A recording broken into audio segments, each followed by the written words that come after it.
Hello traders, how are you? Wanjiru Kishangi here from Forex Exploits Online Academy. It is my hope that you've had an awesome time and that my videos are helping you to grow flawlessly in your trading journey. Now, today's video is a part 3 of the blog series. So the blog series, if you're a beginner, if you're new to my channel, this is what we call the blog series. We have the first one on blocks that hold, and we have part 2 on refinement of those blocks. So part 3, what we'll be discussing today is block series part 3 on entry setups. Now I have so many requests, I have so many messages and emails talking about entry. Yes, you understand the blocks, the types of blocks, but how do you get into a trade? And that is what we'll be discussing here. So for entries, you can have 5 types of setups, or these are the 5 types that we'll be discussing on this video. Of course, there are so many other ways to get into a trade using the blocks, but for this video, let's just get on with the 5. So the first one is the drop based rally kind of setup. Now, of course, the names are really simple to understand. So when we talk about drop, this is when the market is pushing down. Then it's going to have maybe a base. Remember demand and supply video on the channel where we talked about the base can either be pivot or can be range base. So if you're new, you can actually watch that video and then you understand the types of bases that you can have. So we have a drop, we have a base, and then the market goes upward. Now you do not have to chase this trade. No, you do not have to chase this trade. What happens is this base now has become a point of interest. So what will you do? You patiently wait for this market to come back in here. And then when it does, now you can join the move. This move back is usually heavier. Is usually actually more heavy than this move. Now, on the other previous video that I talked about liquidity, the one that I talked about retest, I've explained why this move is heavier than the previous move, and I've also explained how you should wait for the move here, not to get trapped. Don't get in with this move because this is just giving you liquidity. You have to wait for the move that takes out that liquidity. Let me actually draw it well for you. So when this move happens, you have this base giving you that point of interest.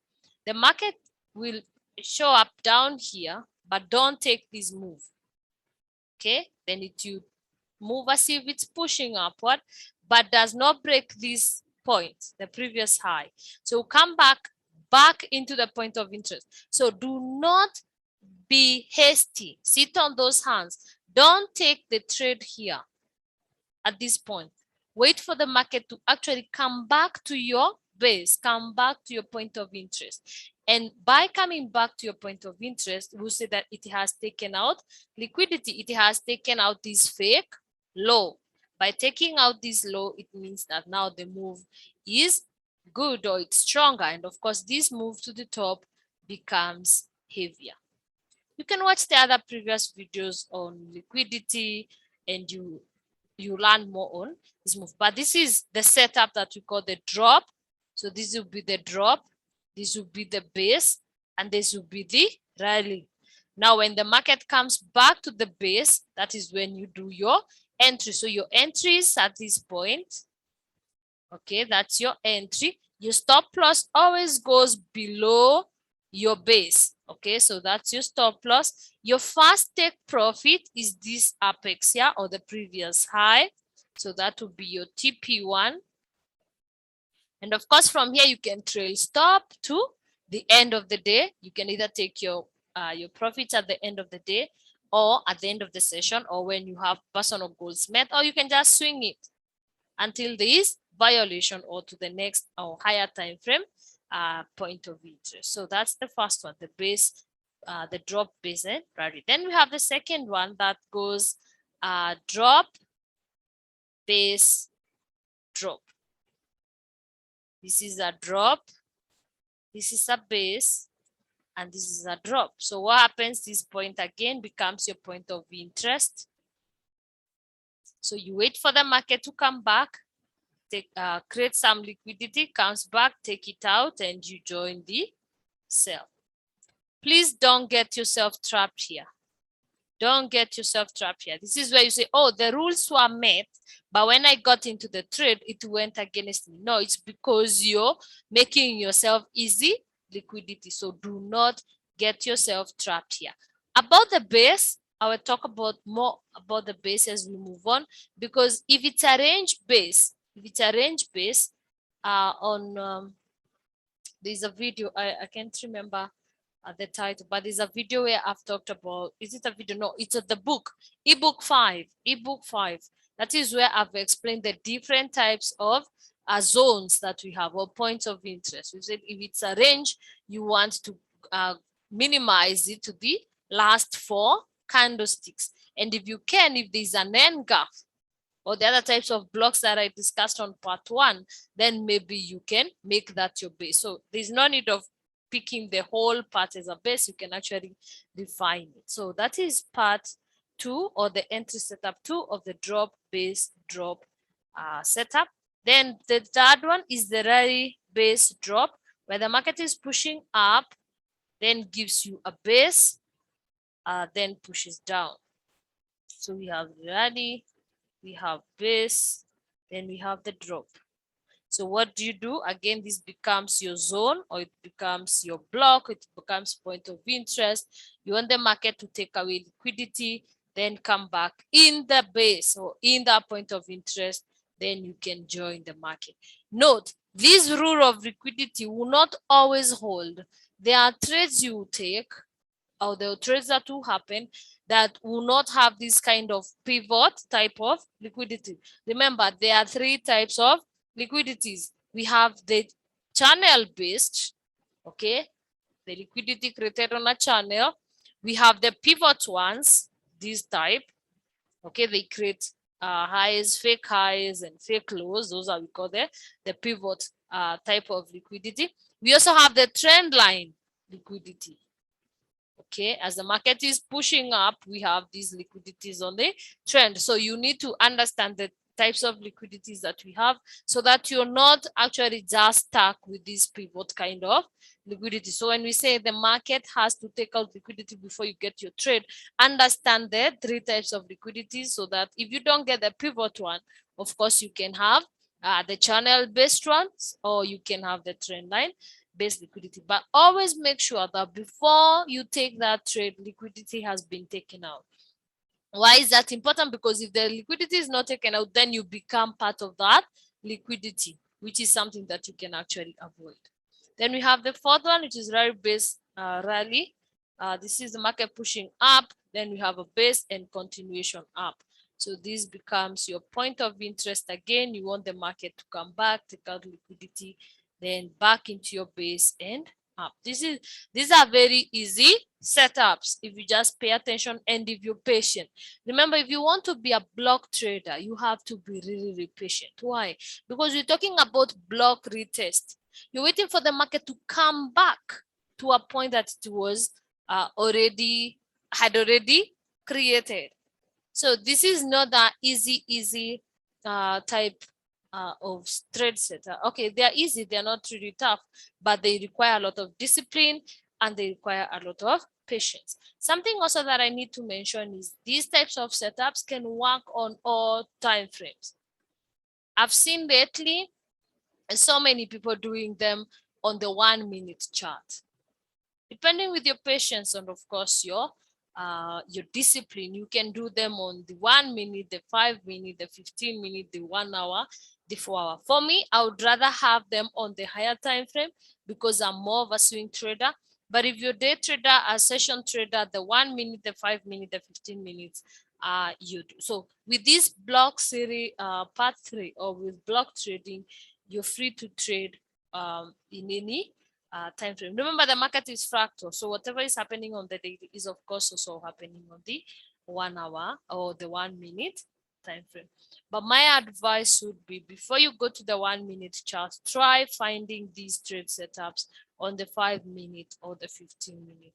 And if you're still working on your confidence, or if you're still learning, or you still have a very small account, try using the 15 minutes or the 1 hour. But always remember to use the time frame that works best with your personality and your trading discipline. Now then we have the fifth one, which I usually call the failed setup, but it's better known as the swap setup.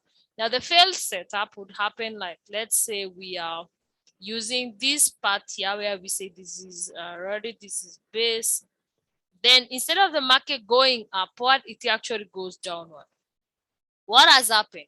This was supposed to be a demand zone or a buy point, but what has happened? The market has actually broken it to the bottom side, and therefore it has turned from a buy point to a sell point. So what would we expect? We'd expect the market to come take out some liquidity and then hit back. And what move will it give us? It will give us the same move. So if this was a sell, of course, we would expect to sell more.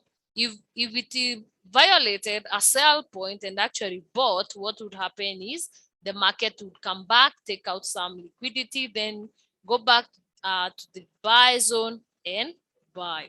So when we talk about a failed setup, this is the same as the swap setup. Okay, meaning if we are expected to buy, the market sold. So instead of just mourning our losses and just swapping now from one currency to another, now what will we do? We will identify that part where we've been hit. We will identify that part where our stop loss has been hit. Then we wait for the market to come back to the same zone or to the same point of interest.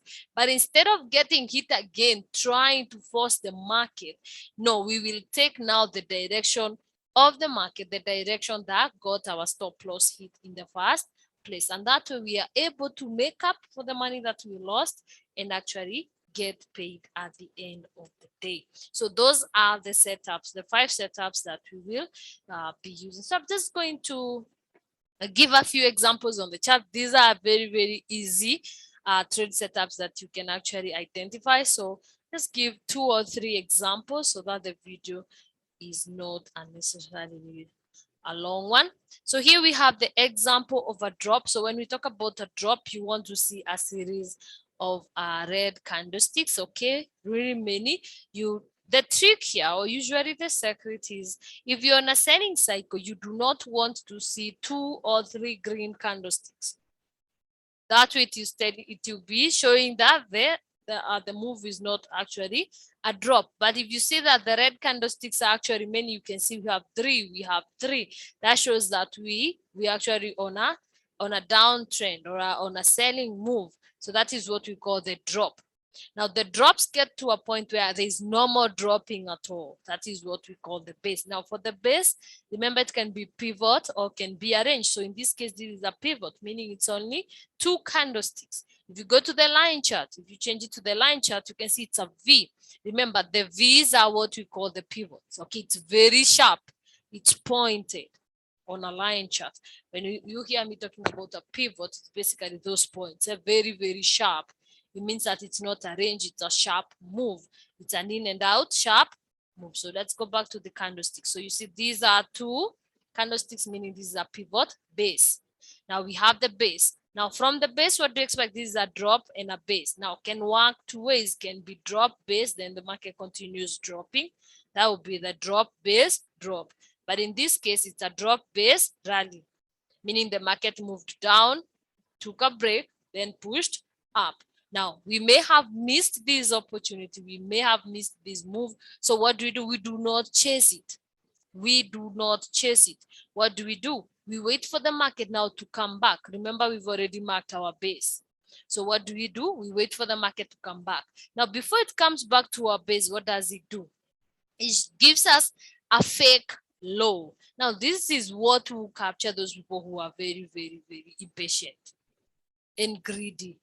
Just to be precise, you want to join this market at this point, even though you can see it has not yet come back to your base.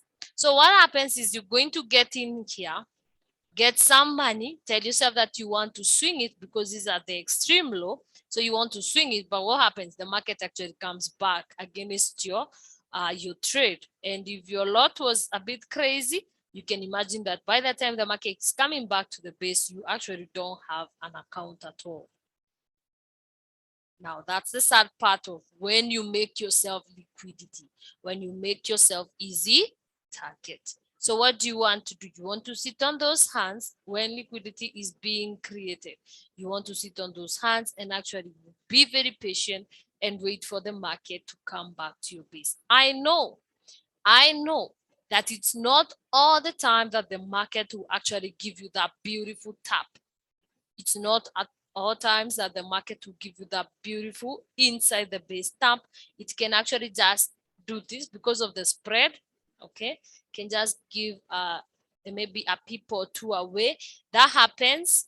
Okay, this is not a 100% kind of a market or super perfect kind of market. I know that will happen, but what I'm saying is, if the low is this far, if it's more than 3 pips, if it's more than 3 pips away from your base, then know that it's just liquidity being created. Sit on those hands, wait for the market to actually go back into the base, and now you can have your trade. Now for entry, when it's a base drop, a drop base kind of setup, you actually want to take your trade when the candlestick leaves the base, when the candlestick that has tapped into your base actually closes. So at the close, please do not be hasty.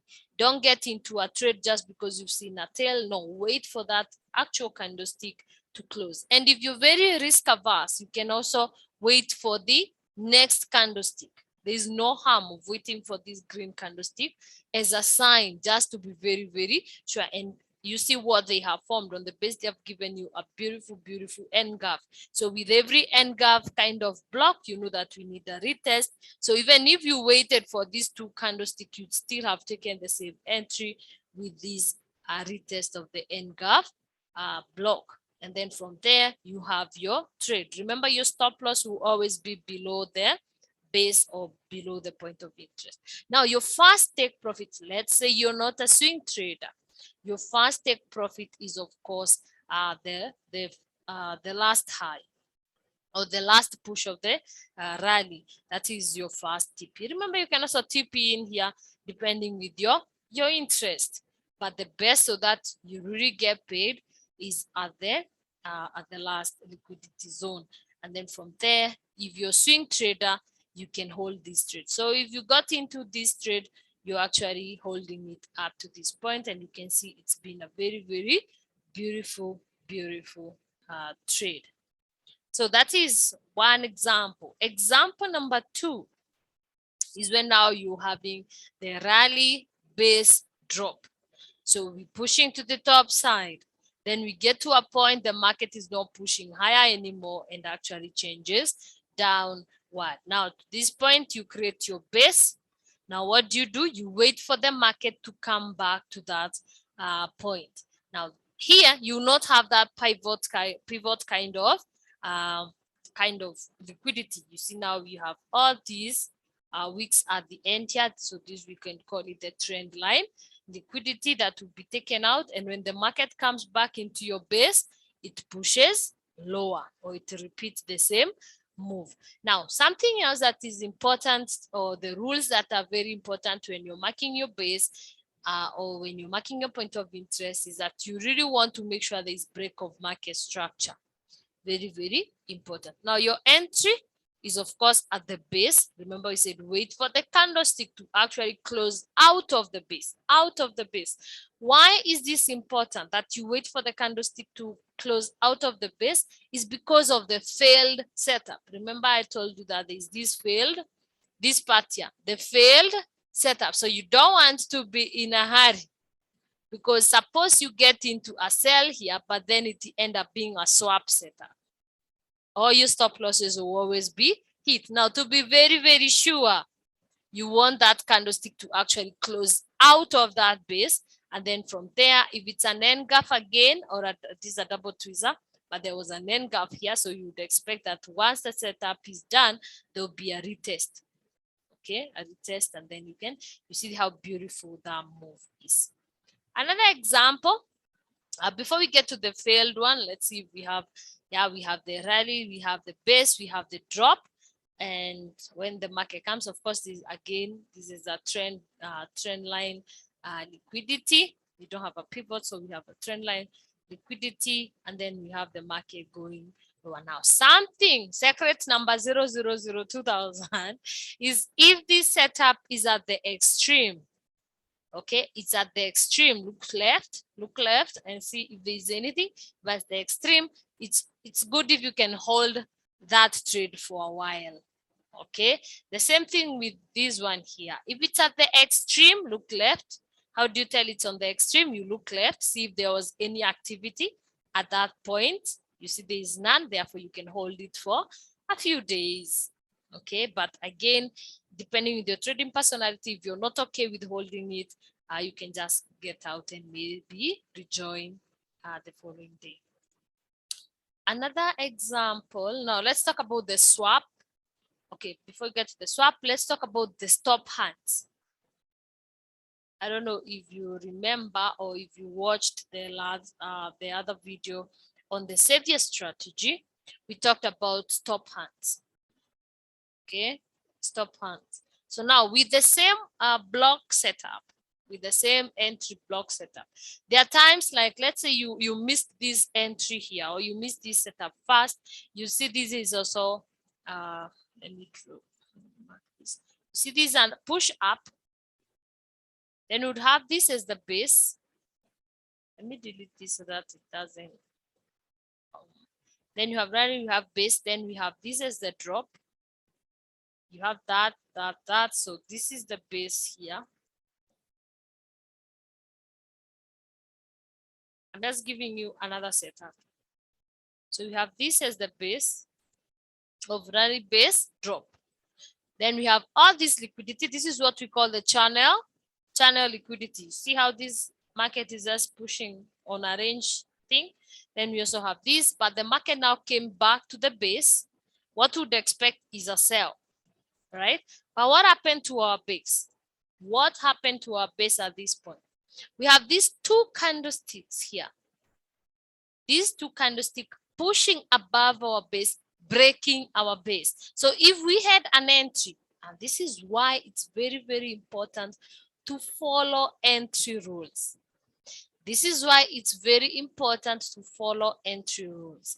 The reason I said wait for a candlestick to actually close out of the base is because of this top hand issue. Now, look at this. We have this base. If you're very, very greedy, or you just have itchy hands and you had your entry at this point and your stop loss at this point, what would have happened? You would have been stopped out. You would have been stopped out. But what is this really a swap? No, it's just a stop hand. They're just hunting your stop losses. They're just activating the buy. The people who think that it's going to be a swap kind of setup, they just got activated, and then the market pushes down. Now, one thing, anytime there's a stop hand kind of setup, the move is high value, or it's even more heavier than if the move does not have a stop hand. So this is okay. Let me make this one simpler. If you encounter a base that has gone through the stop hand, then note that it's going to be heavier. It's going to pay much heavier. Okay, I hope that is clear. So how do you know it is a stop hand? One, there will not be a stop hand of more than 2 candlesticks. You cannot have other candlesticks up here and say it's a base stop hand. No, no, no. A stop hand should at least be 2 candlesticks, and if they are not, if it's not a solid part of the candlestick, it will be the tails or just the wick. So they'll throw some 2 or 3 weeks or 2 weeks or 1 week out of the base, and then the market will move. Now look how beautiful that move was. Let's actually see. So if you waited for that candlestick to close as per the rules, you'd have gained 427 pips on that one move. Okay, you see how beautiful that was? So anytime you encounter a stop hand on a base, then you know now that is a trade worth swinging. If you're not really good with swinging and you see this is a selling cycle, Or what you do, you get in, sell. Any retracement, you get out. Watch the trend line video, the one that I did last time, and you can see how to rejoin with every break in retest. So you don't have to actually swing it from up there if you're not comfortable. This is where you can incorporate your trend lines in there. You do the counter trend, and every time the counter trend is broken, you get in for a sell, and you would have actually earned the same as the person who got in on that base and held the swing to the bottom side. So that is one. Another example on the stop hands is this. Now look when the stop hand is on the opposite side. So here we have the drop, we have the base, we have the rally. Now we expect the market to come back to the base, but what happened on our base? There was the stop hand. Look at this.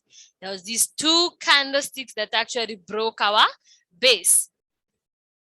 Now, if they are just two candlesticks and no other candlesticks or wicks at all, now you know we are preparing for a stop hand. So what do we want to see? We want to see a candlestick actually closing above our base. Now, these are rules that you should really hold close to your heart. Do not violate them, because the minute you violate them, then that means that you'll be having problems with your entry. So you want to wait for a full candlestick to actually close above that base, and then from there you go to do a buy. And remember, I said every time there is a stop hand move, the move is usually very heavy. Look at that. Look at that.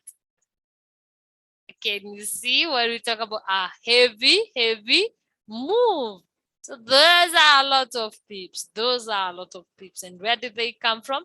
They came from that stop hand of the drop base rally. That stop hand means a lot of money on the way. So guys, that is how to use the stop hand, the rally base drop. And remember, the same approach that you're using is the same that you use when there is a drop base drop or the rally base rally. Nothing different. You approach them the same way. Remember, if you have a video request, you can go to the Forex Experts Online Academy page on Facebook. You can inbox us, let us know your requests and also your feedback. We really value feedback. You follow us, like us, and message us. Tell us how you're faring and how our videos are helping you. If you're not on social media, that is, if you're not on Facebook, you can find us on LinkedIn, the same name, Forex Experts Online Academy. Send me a message in there. Let me know how you're faring. If you're on YouTube, of course, be kind to subscribe, watch the other previous videos.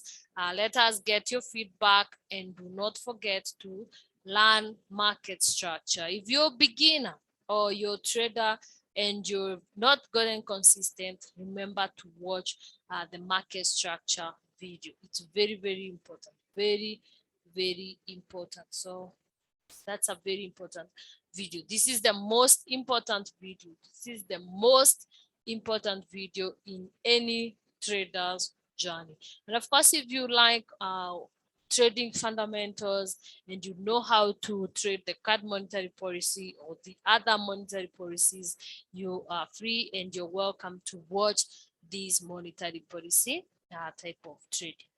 And something else, everything that I've discussed on this video is exactly what I've written on my book 5. Remember, I have books about Forex. So this is my book 5, what we call the Discover How to Trade the High Volume Setup. So part of what I've discussed today is a chapter on book 5. So you're most welcome to get a copy and actually get more information or more knowledge on block trading. There's also one bonus on book 5 that you're really going to love. It gives you perfect entry when you're using the drop based drop or the swap setup. So you're most welcome to get a copy. All my books are $11. So it's either $11 or 1,000 Kenyan shillings. You can just inbox the page to get a copy, and it's available internationally. Anywhere you are, you can get a copy, since it will be sent directly to your email address. Otherwise, thank you so much, and I hope that this video will shed some light in your block trading. I wish you the very best. Until the next video, I am Wanjiru Gishangi from Forex Experts Online Academy. I wish you the very best, and may you have an awesome time. Until next time, bye bye.